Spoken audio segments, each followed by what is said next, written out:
Desde el púlpito de First Baptist Church en Dallas, Texas, esto es Camino a la Victoria con el Dr. Robert Jeffress. Hola, soy Humberto González y te doy la bienvenida a un nuevo episodio de Camino a la Victoria. La verdad es que las pruebas son una parte inevitable de la vida, pero la manera en que respondemos a esas pruebas revela algo profundo sobre nuestra fe. Hoy continuaremos la nueva serie de enseñanzas del Dr. Jeffress basada en el libro de Santiago, donde nos presenta varios aspectos para examinar si nuestra fe es genuina. Así que busca tu Biblia y reúne a tu familia y comencemos. Nuestros hijos están bajo constante ataque. Día a día son bombardeados con mensajes confusos, valores distorsionados, mentiras disfrazadas. No podemos permitir que el mundo forme a nuestros niños. Esta tarea empieza en casa, asentando un fundamento que los prepare para toda la vida. Con el regalo podrás compartir a los pequeños las verdades del Evangelio de una forma entendible y emocionante. Y cuando las preguntas empiecen a surgir, tendrás una guía para dialogar e instruir. Con una oración de salvación, 12 actividades dinámicas y un diario personal para rellenar, este libro invita a los niños a recibir el regalo más importante de sus vidas. Visita caminoalavictoria.org y solicita ejemplares para tus hijos o para regalar a tus nietos, sobrinos o niños de tu comunidad. El hogar es nuestro primer refugio. Allí protegemos lo que el mundo intenta destruir. Solicita tu ejemplar de El Regalo, el Evangelio para los niños. No hay nada más importante que puedas hacer hoy para el crecimiento de quienes amas. Síguenos en redes sociales y únete a la comunidad de Camino a la Victoria. Encuéntranos como Tu Camino a la Victoria. A continuación, el Dr. Robert Jeffress con el mensaje de hoy. Triunfar sobre los problemas. Si tienes tu Biblia, abre en Santiago capítulo 1. Hoy descubriremos cómo triunfar sobre las dificultades, cómo vencer tus problemas. Santiago dice: ¿permites que las pruebas te alejen de Dios o te acerquen a Él? Tu respuesta ante las pruebas es evidencia de si eres salvo o no. Recuerda, la audiencia de Santiago eran cristianos judíos dispersos por todo el Imperio Romano. Ellos estaban sufriendo pruebas. Algunos estaban experimentando persecución por parte de los romanos. Otros de estos judíos convertidos al cristianismo estaban sufriendo el rechazo de sus familiares o siendo apartados por amigos judíos. Estaban pasando por pruebas. Así que Santiago aborda cómo respondemos a las pruebas comenzando en el versículo 2. Él comienza compartiendo dos verdades acerca de las pruebas. Mira el versículo 2 del capítulo 1. Hermanos míos, tened por sumo gozo cuando os halléis en diversas pruebas. ¿Puedes escribir esto y recordarlo para siempre? Las pruebas son en efecto seguras. Santiago no dice considéralo gozo si llegas a experimentar una prueba en la vida o si acaso experimentas una prueba en la vida, sino cuando son una certeza absoluta. Sabes, uno de los mayores mitos sobre el cristianismo es que cuando te conviertes en cristiano obtienes una exención automática de los problemas. Nada podría estar más lejos de la verdad. Ser cristiano no es una tarjeta para librarse de los problemas. De hecho, ser cristiano garantiza que vas a enfrentar problemas en la vida. En segundo lugar, las pruebas son diversas. Mira de nuevo el versículo 2. Tened por sumo gozo, hermanos míos, cuando os halléis en diversas pruebas. Esa palabra encuentro es una palabra interesante. Solo se usa una vez más en el Nuevo Testamento griego, peripipto.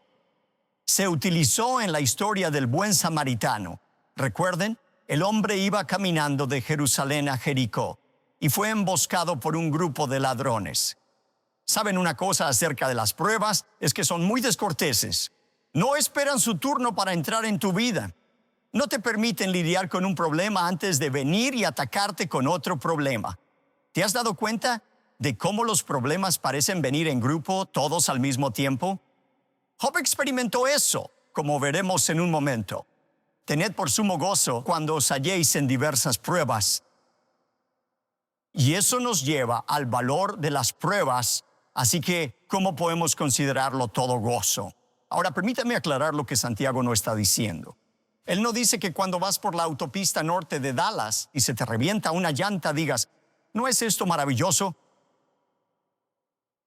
O no te está diciendo que cuando el diagnóstico del médico resulta ser terminal, digas, oh, estoy tan emocionado por esto, no puedo esperar a ver lo que Dios va a hacer. Santiago no es un masoquista, tampoco es un estoico, pero esa palabra considerar es una palabra interesante. Significa liderar, guiar. Él está diciendo que debes liderar tu pensamiento principal, tu pensamiento final, y debe ser uno de gozo. Dios tiene su ojo en el reloj y su mano en el termostato. Él sabe cuánto tiempo y cuánto es necesario. De eso es de lo que está hablando. Podemos tener gozo, esa seguridad firme de que Dios está obrando. ¿Por qué? Sabiendo que la prueba de vuestra fe produce ¿qué? Paciencia. Mas tenga la paciencia su obra completa para que seáis perfectos y cabales sin que os falte cosa alguna. La prueba tiene como resultado final la paciencia. Ahora, algunas traducciones dicen paciencia. Esa no es una buena traducción. Paciencia, macrotumeo, significa ser lento para enojarse. Tiene que ver con nuestra actitud. Pero la palabra realmente significa perseverancia. De hecho, esta palabra se usaba para describir a una persona capaz de mantenerse firme en medio de una tormenta. Pensé en esta palabra el otro día cuando estábamos viendo esos incendios de Santa Ana en el sur de California, con vientos de 160 kilómetros por hora o incluso más en algunos casos. Vi a un presentador de noticias allí en medio de los vientos diciendo, mido 1,93 metros, peso 113 kilos y me cuesta mantenerme de pie sin caerme. La razón por la que Dios nos da pruebas es para desarrollar nuestra resistencia, nuestra capacidad de mantenernos firmes en el futuro cuando las pruebas nos ataquen. Todo sufrimiento, dijo Peter Kreeft, el teólogo, todo sufrimiento puede ser bendecido porque crea un espacio en nosotros para Dios y su consuelo, que es gozo infinito. Ahora sé lo que algunos de ustedes están pensando en este momento. Piensan que esto es palabrería de predicador, sueños imposibles. Esto no es posible, ¿verdad? Mantener este tipo de alegría antes de descartarlo. Quiero que escuchen las palabras de un pastor que dio este testimonio. Su esposa se había sometido a 5 operaciones graves de cáncer. 2 de los miembros clave de su equipo acababan de renunciar. Los ancianos estaban tratando de deshacerse de él y en medio de todo esto, él dijo, el mayor descubrimiento que he hecho en medio de todas las dificultades es que puedo tener alegría, incluso cuando no siento ganas, una especie de alegría artesiana. Cuando tenía todas las razones para sentirme derrotado, sentía alegría. A pesar de todo, Dios me dio la convicción de ser amado y la certeza de que nada podría separarme de Él. No era felicidad, efusividad ni alegría superficial, sino un flujo constante del Espíritu Santo a través de mí. En ningún momento Dios me dio la confianza fácil de que todo lo que yo quería se resolvería en mi propio tiempo, pero sí me dio la confianza de que Él estaba al mando y que me daría a mí y a mi familia el valor suficiente para cada día. Gracias. La alegría es el resultado de eso. ¿No es maravilloso? Una clase de gozo artesiano que brota cuando no tienes ganas, que te da la gracia justa para superar hoy y el día siguiente. Eso es lo que está diciendo Santiago. Podemos considerarlo como un gozo completo cuando somos sorprendidos por pruebas. Ahora veamos en tercer lugar la razón de las pruebas. Hemos hablado de 2 verdades sobre las pruebas. Son ciertas y diversas. Hemos hablado del valor de las pruebas. Nos fortalecen, nos dan resistencia. Pero ¿qué hay de los motivos de las pruebas? Aunque intelectualmente sabemos que la prueba puede estar obrando para algún gran propósito futuro, no podemos evitar hacernos la pregunta, ¿por qué? Pero, ¿por qué está pasando esto? ¿Por qué me está pasando esto a mí? ¿Por qué me está pasando esto a mí justo ahora? Mira el versículo 5. Santiago dice, y si alguno de vosotros tiene falta de sabiduría, pídala a Dios, el cual da a todos abundantemente y sin reproche, y le será dada. La gente pregunta, ¿por qué está hablando de sabiduría aquí? No, sabiduría a la luz de las pruebas. Es una sabiduría ligada a tus pruebas. Si quieres sabiduría, la capacidad de ver tu vida desde el punto de vista de Dios, pídele a Dios que te dé sabiduría. Ahora, permítanme aclarar lo que Él no está diciendo. Él no está diciendo que Dios te va a decir todos los detalles sobre por qué te está pasando esto y por qué está ocurriendo ahora. Eso no es lo que Él está prometiendo. De hecho, cometemos un gran error cuando tratamos de explicar por qué Dios está haciendo algo cuando Dios no lo ha explicado. Recuerden que en Lucas 13 algunas personas se acercaron a Jesús y le preguntaron por qué algunos adoradores en el templo habían sido asesinados por Pilato. ¿Por qué permitió Dios que eso sucediera? Jesús no respondió a su pregunta. Él dijo, ¿creen que los que fueron asesinados eran peores pecadores que los que no murieron? Y Jesús dijo, déjenme preguntarles sobre otra situación. De hecho, la voy a mencionar yo mismo. ¿Qué hay de esa torre de Siloé? Ese proyecto de construcción que se cayó el otro día y mató a 18 personas. ¿Creen que los que murieron eran peores pecadores que los demás? Cometemos un gran error cuando intentamos explicar por qué Dios ha hecho algo cuando Dios no lo ha planeado. ¿Por qué estarán ocurriendo esos incendios en Los Ángeles? Es por todos esos pecadores en Los Ángeles. ¿Y el huracán en Carolina del Norte? ¿Había muchos pecadores en Carolina del Norte? Recuerdo muy bien que hace unos 10 años hubo un terremoto en Haití que mató a miles de personas y un famoso teleevangelista salió al aire y proclamó, fue por la idolatría de los haitianos. Eso es por lo que fue. Pero cuando alguien le señaló que también había muchos cristianos en Haití que murieron en el terremoto, será mejor que no intentemos responder por Dios cuando Dios no ha hablado claramente. Así que no siempre deberíamos esperar que Dios nos dé una respuesta al por qué, pero creo que Él está diciendo que hay algunas respuestas generales que deberíamos buscar, especialmente cuando estamos atravesando un tiempo de sufrimiento. Estas son 3 preguntas que deberías hacerte para buscar la sabiduría de Dios cuando estés enfrentando cualquier prueba. Número 1, ¿soy responsable de algún modo por esta prueba? Ahora, no estoy diciendo que todo lo que tú y yo atravesamos sea resultado del pecado, pero a veces sí lo es. Y al menos deberíamos preguntarle a Dios, ¿esto está sucediendo por algo en mi vida que no te agrada? Si es así, podemos reclamar la promesa de 1 de Juan 1:9. Si confesamos nuestros pecados, Él es fiel y justo para perdonar nuestros pecados y limpiarnos de toda maldad. Segunda pregunta. Cuando estás pasando por una prueba, ¿habrá alguien que experimentara un problema similar con quien yo pudiera hablar? Sabes, si has sido abandonado por tu pareja, si has perdido un hijo o un nieto, si has pasado por una bancarrota, no eres el primer cristiano que ha atravesado por eso. Y esa es una de las razones por las que estamos juntos en una iglesia, para que podamos animarnos y fortalecernos unos a otros. Y por cierto, una de las razones por las que Dios te da ciertos problemas es para que puedas experimentar su fortaleza y compartir esa fortaleza con otros cristianos en el futuro que estén pasando por un problema similar.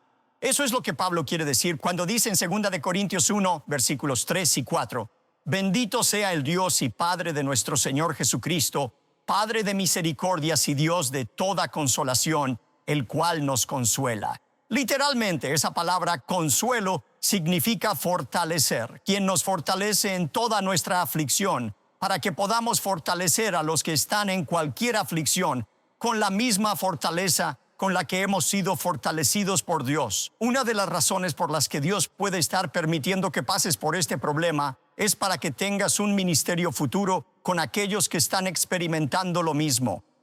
Una tercera pregunta. ¿Habrá algún beneficio positivo que pudiera venir de esta tragedia? Creo que está perfectamente bien pedirle a Dios que te revele cualquier beneficio que pueda surgir de esta tragedia. Creo que un buen ejemplo de esto es José en el Antiguo Testamento. A menudo usamos la historia de José como una historia del perdón y la restauración de Dios. Recuerda su historia. Fue abandonado por sus hermanos, dado por muerto y vendido como esclavo. Terminó en Egipto. Fue falsamente acusado de violación. Volvió a la cárcel y además fue olvidado allí. Pero a través de un conjunto milagroso de circunstancias, llegó a ser el primer ministro de Egipto. Y recuerdas que décadas después se reencontró con sus hermanos. ¿Y recuerdas lo que les dijo? Ustedes pensaron hacerme mal, pero Dios lo usó para bien. No creo que José llegara a esa conclusión en el momento en que vio a sus hermanos por primera vez. No creo que de repente dijera, oh, los perdono. Oh, ahora veo cómo todo ha funcionado para bien. Creo que durante décadas José fue viendo gradualmente cómo estas piezas de un rompecabezas iban encajando. Empezaban a formar una imagen de cuál era el propósito de Dios en la vida de José. De lo contrario, no habría perdonado tan rápido a sus hermanos cuando los vio. Pienso que cuando estamos atravesando una prueba, podemos hacernos la pregunta, Señor, ¿qué podrías estar haciendo en mi vida? ¿Puedo ver algún beneficio positivo? A veces, no siempre, a veces Dios nos da un adelanto de lo que está haciendo en nuestra vida como resultado de esta prueba. Pero independientemente de si nos da esa información o no, siempre podemos aferrarnos a la promesa de Romanos 8:28. Y sabemos que a los que aman a Dios, todas las cosas les ayudan a bien. Esto es, a los que conforme a su propósito son llamados. Ahora, en los versículos 6 al 8, Santiago ofrece una advertencia sobre cómo debemos orar por sabiduría o por cualquier cosa. Cuando oramos, pida con fe, no dudando nada, porque el que duda es semejante a la onda del mar, que es arrastrada por el viento y echada de una parte a otra. No piense, pues, quien tal haga, que recibirá cosa alguna del Señor. El hombre de doble ánimo es inconstante en todos sus caminos. Siempre que oremos, necesitamos orar con fe. Ahora recuerda que la fe no es la seguridad de que Dios va a hacer lo que nosotros queremos que haga. No sabemos si Dios va a hacer lo que queremos o no. Decir que tienes que generar esta emoción positiva de que Dios lo va a hacer, eso es presunción, no es fe. No, la fe significa la confianza de que Dios va a hacer lo que ha prometido hacer. Esa es la verdadera fe. Es pedirle a Dios con valentía lo que hay en nuestro corazón, pero descansar en silencio en la voluntad de Dios. No se haga mi voluntad, sino la tuya. William Barclay dice, todo cristiano es una guerra civil ambulante, luchando constantemente, confiando en Dios y desconfiando de Dios, batallando sin cesar, descansando en la voluntad de Dios y luchando con la voluntad de Dios. Si queremos que Dios responda a nuestra oración por sabiduría o por cualquier cosa en la vida, tenemos que orar con fe, descansando tranquilamente en el plan de Dios para nuestra vida. De lo contrario, somos la persona de doble ánimo, inestable en todos sus caminos. Cuando leo eso, pienso en Elías, de quien Santiago va a hablar en el capítulo 5. Pero ¿recuerdan a Elías en el Monte Carmelo? Les dijo a los judíos que estaban empezando a practicar la adoración a Baal. ¿Hasta cuándo? ¿Hasta cuándo claudicaréis vosotros entre dos pensamientos? Esa expresión, claudicar entre dos pensamientos, es una imagen en hebreo de un pájaro que camina por la rama de un árbol y llega a una bifurcación en esa rama y tiene que decidir por cuál camino va a ir. Él les dijo a los judíos, ¿hasta cuándo claudicaréis vosotros entre dos pensamientos? Si Baal es realmente Dios, entonces sírvanlo con todo su corazón. Si Yahvé es Dios, sírvanlo con todo su corazón, pero no intenten servir a ambos. No sean de doble ánimo.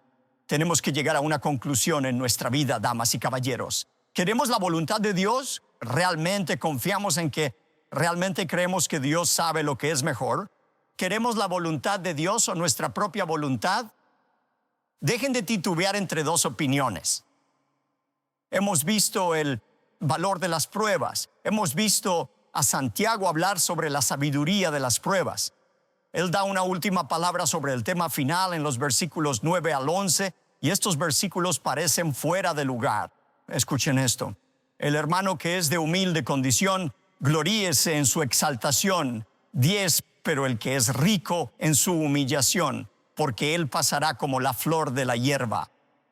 Porque cuando sale el sol con calor abrasador, la hierba se seca, su flor se cae y perece su hermosa apariencia. Así también se marchitará el rico en todas sus empresas. ¿Por qué todo este discurso sobre los ricos y los pobres?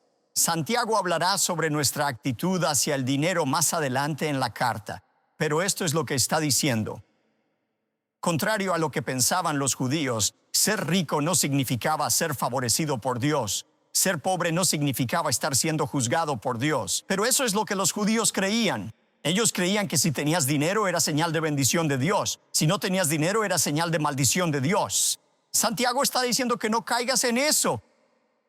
No importa si eres rico o pobre, tu situación financiera no es una señal del favor o el desagrado de Dios, porque tu estatus financiero puede cambiar en cualquier momento.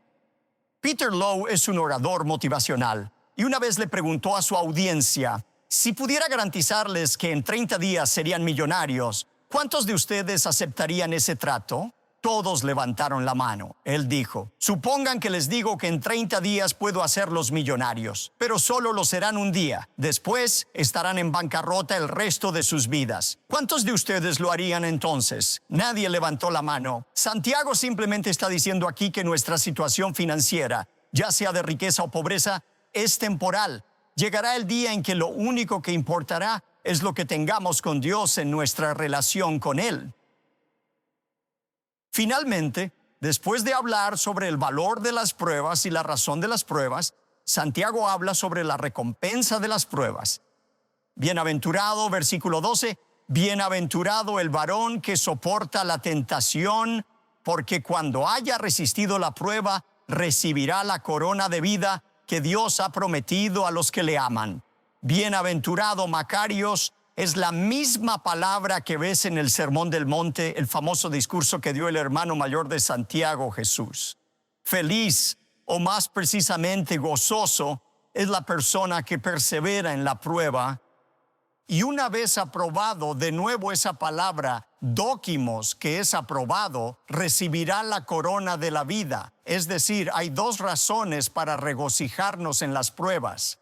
Una es una razón presente, beneficio para nosotros ahora. Nos fortalece y nos mantiene firmes en la tormenta. También hay una razón futura, una recompensa, una corona de vida. Esa corona es el Estéfanos, la corona del vencedor. Se refiere a una de nuestras recompensas en el cielo. ¿Sabías que hay 7 coronas diferentes mencionadas en la Biblia? Ahora bien, si estas coronas son coronas literales o si son simbólicas de algún tipo de recompensa, no lo sé con certeza. Creo que en realidad son ambas cosas. Creo que son coronas literales, pero también simbolizan algo que durará por toda la eternidad. Un privilegio especial en el cielo.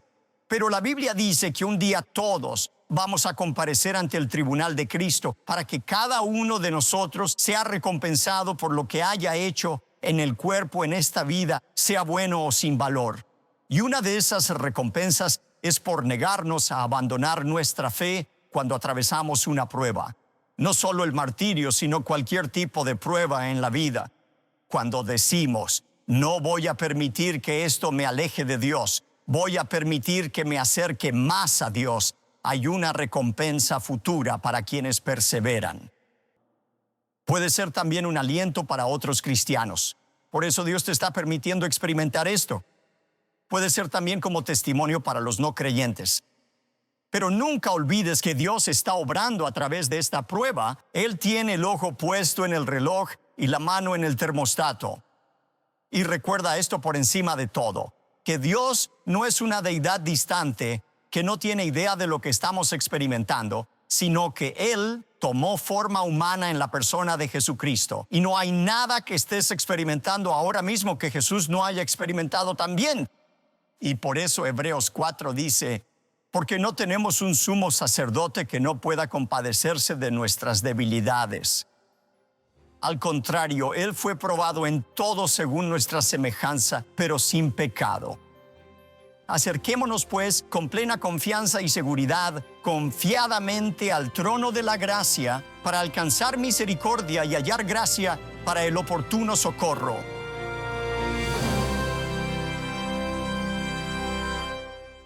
Santiago nos recuerda que para los cristianos, las pruebas están garantizadas y que cuando permitimos que esas pruebas nos acerquen a Dios en lugar de alejarnos de Él, desarrollamos una resistencia espiritual que nos prepara para todo lo que pueda venir.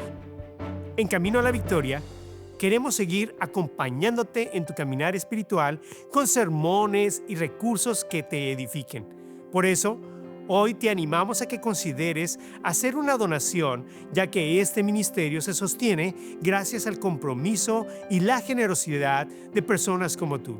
Con tu apoyo, podremos seguir juntos penetrando la oscuridad con la luz de la palabra de Dios, llevando esperanza a muchos más. Como muestra de nuestro agradecimiento por tu generosidad, te enviaremos el obsequio especial de este mes. En instantes, regresaremos con un adelanto del próximo episodio. ¿Estás buscando amistades genuinas? ¿Un lugar donde tu identidad latina sea celebrada y puedas experimentar a Dios de una forma única? En First Dallas en español, somos una comunidad de personas como tú, unidas con un propósito: vivir la fe en familia. Cada domingo nos reunimos para aprender la palabra de Dios y alentarnos mutuamente en el estilo que hace emocionar a nuestro corazón. Me gusta adorar a Dios en mi idioma materno, que es el español. No importa el país que tú seas, siempre hay una esperanza, algo que nos va a unir, y es en Jesucristo y su palabra, su obra, su mensaje. Con el tiempo de sentirme en una gran iglesia, se ha sentido más pequeña y más íntima, en un sentido que es algo tan hermoso que puedo experimentar cada semana. El doctor Humberto González, Dios lo ha estado usando para levantar este ministerio. Acompáñenos a nuestro servicio en español. Aquí, tu fe y tu cultura se celebran en comunidad. Santiago nos recuerda que Dios usa cada situación difícil para fortalecer nuestros músculos espirituales, y en el próximo episodio, el Dr. Robert Jeffress nos enseñará cómo nuestra respuesta a la tentación revela la autenticidad de nuestra salvación. Quédate con nosotros para ver un adelanto del próximo mensaje. Cuando nos enfrentamos a la tentación, adoptamos una actitud pasiva. Justificamos la desobediencia diciendo: ¿recuerdan al viejo comediante Flip Wilson? El diablo me hizo hacerlo. Nos negamos a asumir la responsabilidad por el pecado. Pensamos que somos víctimas, pero Santiago, el medio hermano de Jesús, ofrece una perspectiva diferente sobre la tentación y el pecado.